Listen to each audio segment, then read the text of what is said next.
Beside the iron rails, an elderly grandmother and a small camel embark on a mission of hope, planting a tender cherry tree sapling. With gentle hands, they nestle the sapling into the earth, their faces reflecting a shared dream of future blossoms. Water cascades from a watering can, nourishing the young tree as if bestowing a blessing upon its roots. "We'll watch it grow together, my friend," she whispers, her voice filled with a promise of shared seasons and enduring companionship.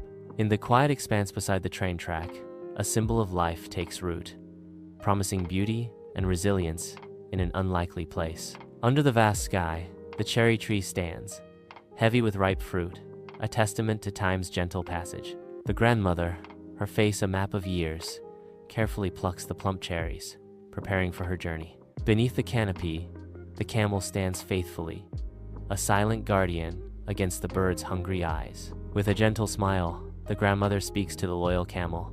"You take good care of our tree." A speeding train approaches, its relentless advance signaling imminent destruction. In a courageous act, the camel positions itself on the tracks, braying desperately to halt the inevitable. The train crashes into the cherry tree with a deafening screech, splintering wood and shattering the peace. The camel watches with heavy eyes as the majestic cherry tree collapses, a symbol of beauty now lost. The grandmother arrives, her initial joy turning to sorrow as she witnesses the devastation, standing side by side with the camel in shared grief. Amidst the destruction, a small cherry sapling emerges, a faint glimmer of hope, overshadowed by a profound sense of loss and unappreciation.